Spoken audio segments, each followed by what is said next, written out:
बिस्मिल्लाहिर्रहमानिर्रहीम। अस्सलाम वालेकुम नाज़रीन, एनबी न्यूज़ की तरफ से मैं आपका मेज़बान नवाज़ भुट्टो अपने कैमरामैन फुरकान नवाज़ के साथ आपकी खिदमत में हाजिर हैं।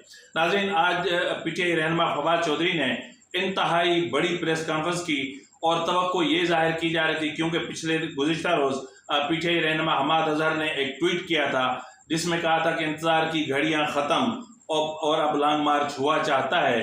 तो ये तवक्को जाहिर की जा रही थी कि शायद इमरान खान मसरूफ़ हैं और फवाद चौधरी लॉन्ग मार्च की तारीख का ऐलान करने आए हैं।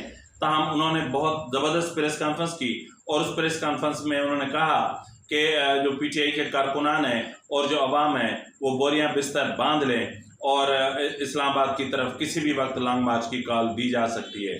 नाज़रीन, इमरान खान ने वाज़ेह तौर पर कहा था कि लॉन्ग मार्च होगा और अक्टूबर में होगा, और लेकिन अक्टूबर में किस तारीख को होगा ये इमरान खान खुद ही जानते हैं या शायद फिर कोई नहीं जानता। नाज़रीन, आपको मैं ये वाज़ेह करता चलूँ कि इमरान खान तब तक लॉन्ग मार्च नहीं करेगा जब तक उसको जीएचक्यू से कोई ग्रीन सिग्नल नहीं मिलता। और जीएचक्यू ने गुज़िश्ता रोज़ इमरान खान को वाज़ेह तौर पर पैगाम भेजा था कि इंतखाबात की तारीख पर कोई कंप्रोमाइज़ नहीं होगा और जत्थे इस्लामाबाद ले आने पर कोई रियायत नहीं की जाएगी और मुल्क के जो है वो सियासी और मुआशी अदम इस्तेहकाम की कोशिश को सख्ती से कुचल दिया जाएगा।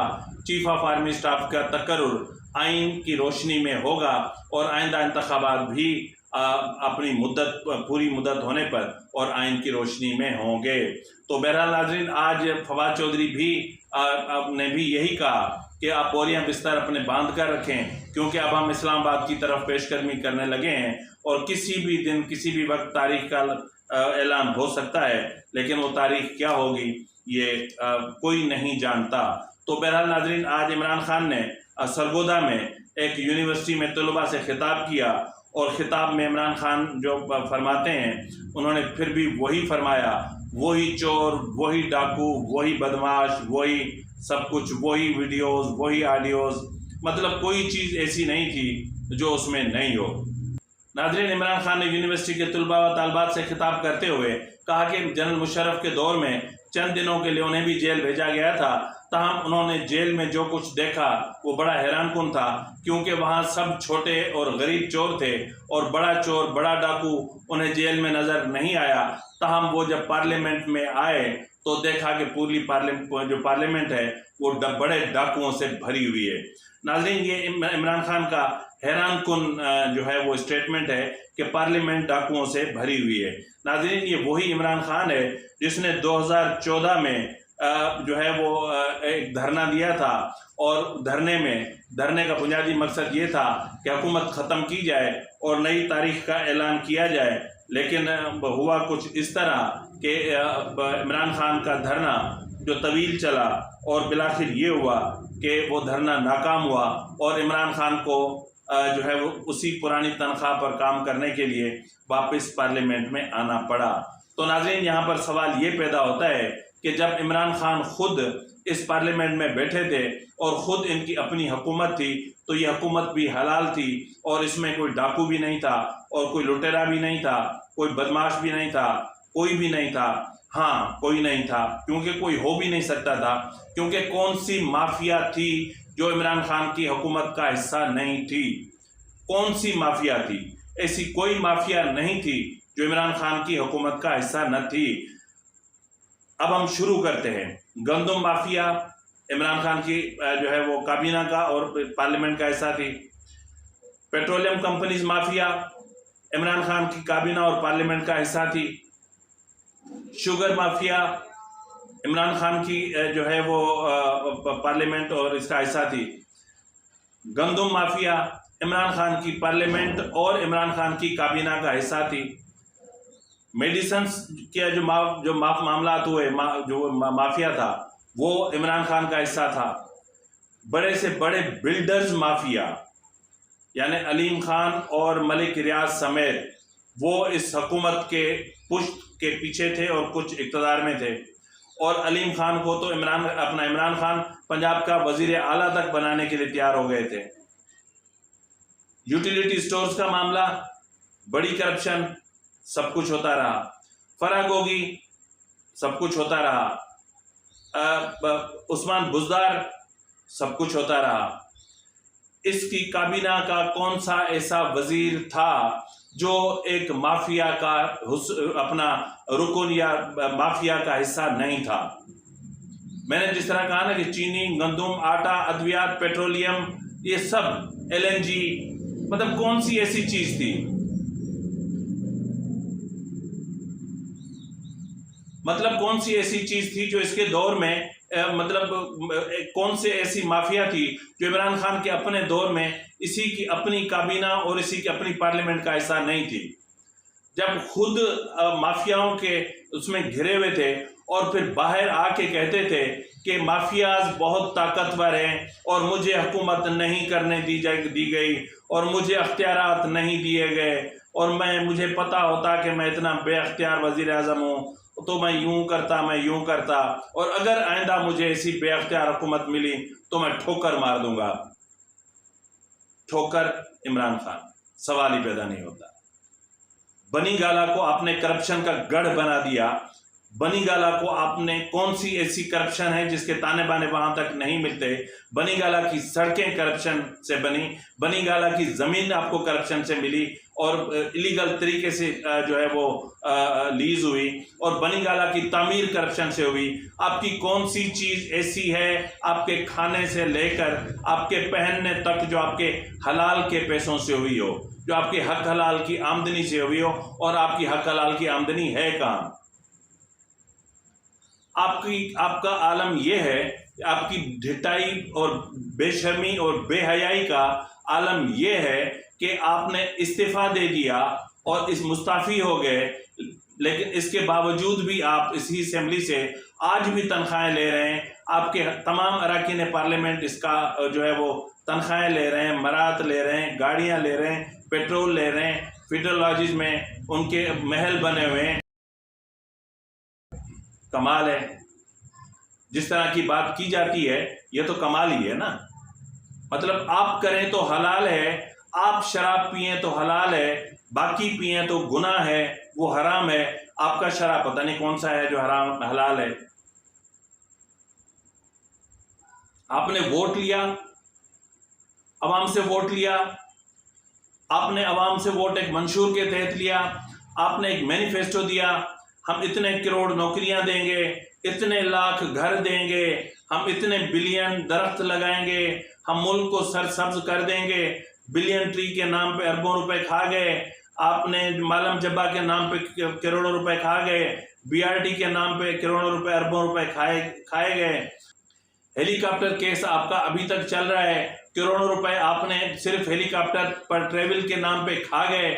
आपने क्या नहीं किया, लेकिन उसके बावजूद, उस मैनिफेस्टो पर जीतने के बावजूद आपने वो अपने वोटर का हक अदा नहीं किया।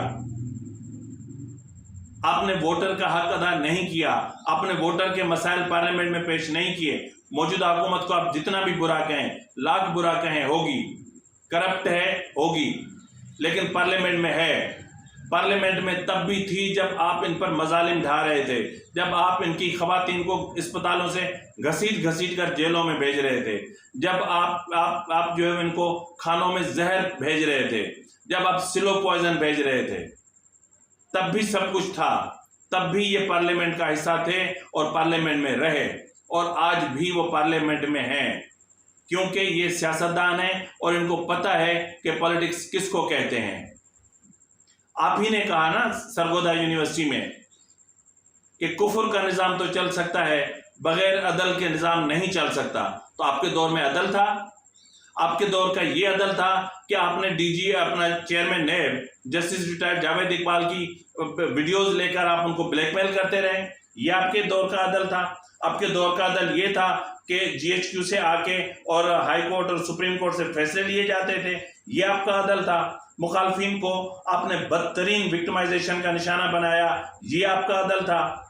3.5 साल आप उस मनसब पर थे जो पाकिस्तान का सबसे ज्यादा ताकतवर तरीन मनसब था 18वीं आईनी तरमीम के बाद, लेकिन इसके बावजूद किसी एक को भी आप सजा नहीं दिलवा सके, किसी एक के खिलाफ भी आप करप्शन के सबूत नहीं ला सके, आपका कोई इदारा करप्शन के सबूत नहीं ला सका।